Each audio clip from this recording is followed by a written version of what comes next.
And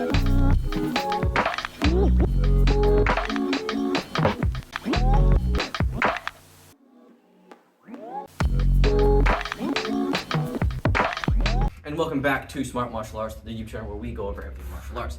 In this video, I'm going to be talking about kicks and why I think you should focus on them if you don't already.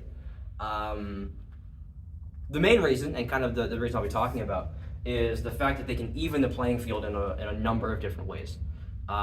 My first experience with this, I guess on the opposite side of this, is I've been doing a style of like kind of karate and Muay Thai kind of like blended together, sparring-wise. So kicks have always been a very big thing. The more kind of advanced you get, the younger you are, and the lower belt you are, you don't do a whole lot of kicks. And if you do, it's just gonna be like a roundhouse. But then as you start getting older and you get more belts under your belt, and that's kind of funny. You do more flashy kicks and you do all those. But on the flip side, people who don't do kicks, they're not experienced in dealing with kicks all that much. I had an experience like a month or two ago, I think, where I was injured. So I had my friends come in and we sparred, we boxed, and I couldn't kick because obviously my foot hurt. But the time before that, they came in and I could kick, and I did really well.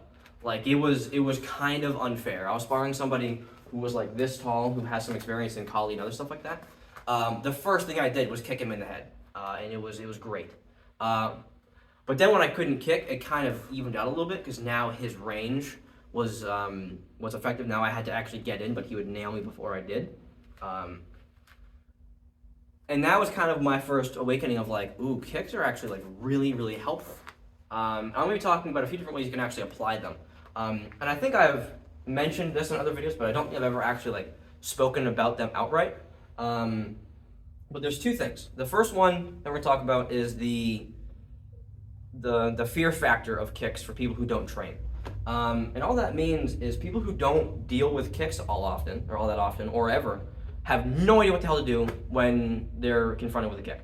The main thing that I always say with faking, which is what we're going to kind of use this for, is if you throw a roundhouse, let's say like to the leg or the body, boom, you do that.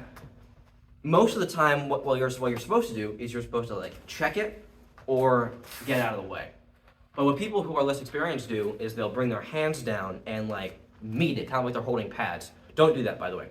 If you do that now, get into the habit. Just remove that habit. But they'll do this, or they kind of like freak out. They'll drop their hands down. Is the most important part of this. They remove this part of it. So that's kind of where I can use this now. So everybody kind of expects here this or some kind of tackle, some kind of takedown. And maybe now that the combat sports are getting a little bit more popular than I would say than they were a couple years ago, maybe kicks are going to be more common. But you can use that to your advantage, and that's where faking comes in. I can do a few different things. One is if I want to set up like an upper body strike, if I want to do a hook or an overhand, I use a kick to open that. The way I do that is I kind of like half committed, maybe throw a kick, like I throw like a leg kick. Doesn't have to be the best shape. I might throw like an instep kick or a front ball kick, like that, to where I get them to put their hands down like this, so I can boom and I can go into like a Superman punch. That would be my use of a Superman punch if I were to teach somebody how to use it. It's to fake with the kick and then you actually want to do that. So I bring my leg up, they freak out, so then I transition and I go to the upper body. Now, if I want to do a kick to another kick, the exact same thing applies.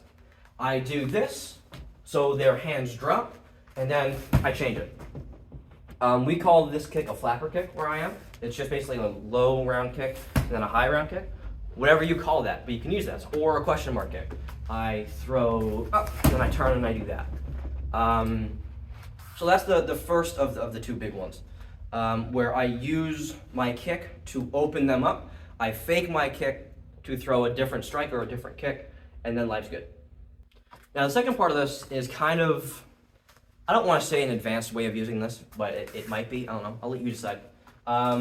Is kind of what happens when you throw a kick. People will try to grab it. And you can use that to your advantage. Where if I throw like a punch here and they back out or they grab this, now all of the things that I can really use to control are being taken. Arms are super important, in case you didn't know, when it comes to fighting. So they can back out away, they can take this and do all that kind of stuff, and now I'm closer to them.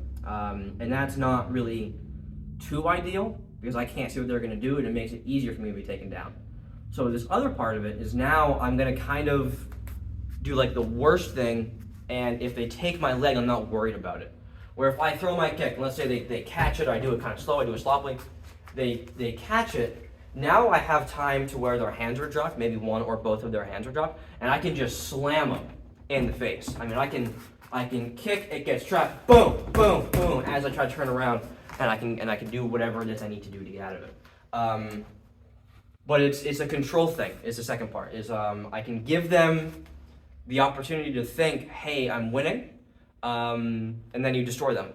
Also, if this doesn't work the way it's intended to work, where now you actually do go to the ground, it's not that big of a surprise.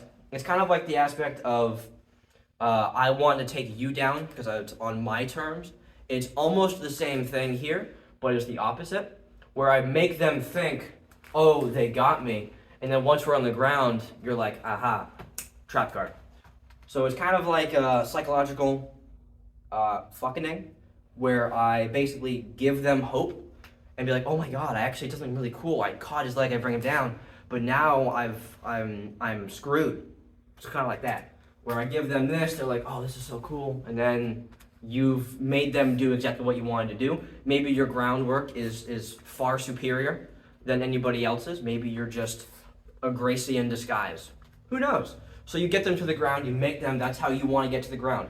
You maybe like, well, you know what? I'll try to do some damage standing up. Maybe it's not going to work. All right, let's fake them here, and then bang, now you're on the ground when you want it to be. Maybe not where you want it to be necessarily, which is the other side of, you bring them to the floor because you were where you want to be. But now this is when you want to be. And then from here, now you know you're going to be taken to the ground before the other person does, so you can get ready for it. So that one's kind of sloppy, and kind of one that I figured out like last week that you could do, so I'm not too fleshed out. I haven't done it a whole lot, but that's why I think kicks are so important. They can level the playing field. Also, I guess we can go off of the small details where I have further range. I mean, this is a pretty decent kick right here. I'm not hitting them. I have to lean really far into it, so it gives me the range on someone who's tall.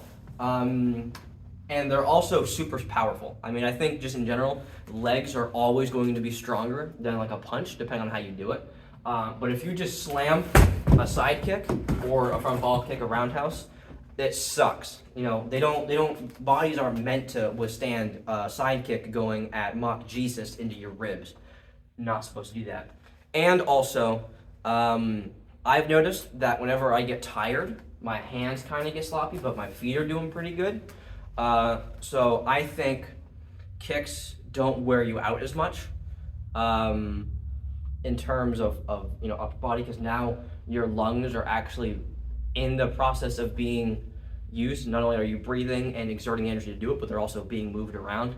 Whereas here, I'm kind of doing whatever, and all it is just your leg muscles and nothing really else. If that doesn't make any sense, that's fine. Maybe one day it will. But it's just a lot easier to maintain doing good kicks than it is to maintain a solid amount of punching time. And I think that's it for the reasons of why you should do kicks. Hopefully it wasn't a garbled mess. I haven't had a whole lot of time practicing these two, really, I guess these 3 or 4 things, but that first one I have, so that was good. But I think that's all I have for this video. Yeah, that's it. I hope you guys enjoyed it. I hope it wasn't too random and all over the place. But I'll see you guys in the next video. Have a good one.